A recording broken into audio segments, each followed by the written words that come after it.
अपराध क्षमापण स्तोत्रम का उद्देश्य पूजा अर्चना में कोई त्रुटि हो जाने पर देवी से क्षमा मांगना है। देवी अपराध क्षमापण स्तोत्र का हिंदी में अनुवाद।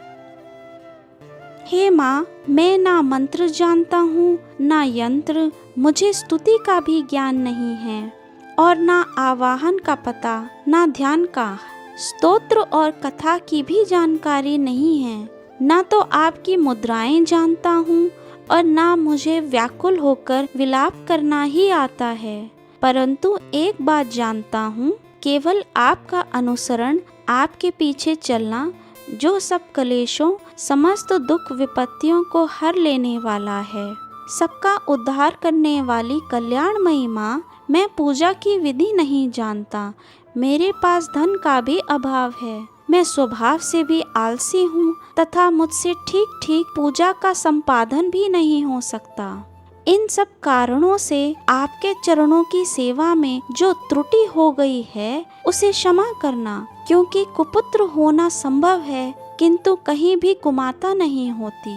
माँ, इस पृथ्वी पर तुम्हारे सीधे साधे पुत्र तो बहुत से हैं, किंतु उन सब में मैं ही अत्यंत चपल तुम्हारा बालक हूँ। मेरे जैसा चंचल कोई विरला ही होगा। मेरा जो ये त्याग हुआ है यह आपके लिए कदापि उचित नहीं है, क्योंकि संसार में कुपुत्र होना संभव है किंतु कहीं भी कुमाता नहीं होती।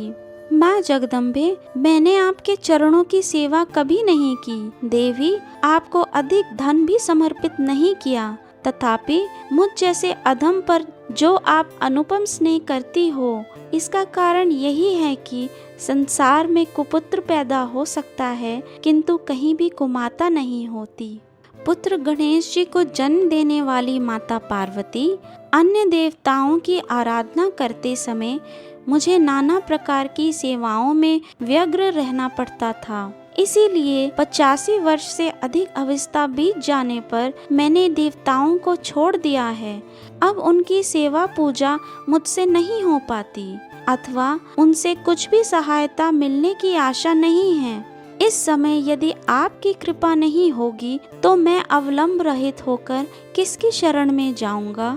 माता अपर्णा, आपके मंत्र का एक अक्षर भी कान में पड़ जाए तो उसका फल ये होता है कि मूर्ख चांडाल भी मधुपाक के समान मधुर वाणी का उच्चारण करने वाला उत्तम वक्ता हो जाता है। दीन मनुष्य भी करोड़ों स्वर्ण मुद्राओं से संपन्न हो, चिरकाल तक निर्भय विहार करता है। जब मंत्र के एक अक्षर श्रवण से ऐसा फल है तो जो लोग विधि पूर्वक जप में लगे रहते हैं उनके जप से प्राप्त होने वाला उत्तम फल कैसा होगा, इसको कौन मनुष्य जान सकता है। भवानी, जो अपने अंगों में चिता की राख भभूत लपेटे रहते हैं, जिनका विष ही भोजन है, जो दिगंबरधारी नग्न रहने वाले हैं, मस्तक पर जटा और कंठ में नागराज वासुकी को हार के रूप में धारण करते हैं तथा जिनके हाथ में कपाल शोभा पाता है, ऐसे भूतनाथ पशुपति भी जो एकमात्र जगदीश की पदवी धारण करते हैं, इसका क्या कारण है? यह महत्व उन्हें कैसे मिला? यह केवल आपके पाणी ग्रहण की परिपाटी का फल है। आपके साथ विवाह होने से उनका महत्व तीनों लोकों में बढ़ गया है। मुख में चंद्रमा की शोभा धारण करने वाली माँ, मुझे मोक्ष की इच्छा नहीं है, संसार में वैभव की अभिलाषा नहीं है, न ज्ञान विज्ञान की अपेक्षा है, न सुख की आकांक्षा। अतः आपसे मेरी यही याचना है कि मेरा जन्म मृडाणी, रुद्राणी, शिव शिव भवानी इन नामों का जप करते हुए बीते। माँ श्यामा, नाना प्रकार की पूजन सामग्रियों से कभी विधि पूर्वक आपकी आराधना मुझसे न हो सकी। सदा कठोर भाव का चिंतन करने वाली मेरी वाणी ने कौन सा अपराध नहीं किया है, फिर भी आप स्वयं ही प्रयत्न करके मुझ अनाथ पर जो किंचित कृपा दृष्टि रखती हैं, माँ, यह आपके ही योग्य है। आपके जैसी दयामयी माता मेरे जैसे कुपुत्र को भी आश्रय दे सकती हैं।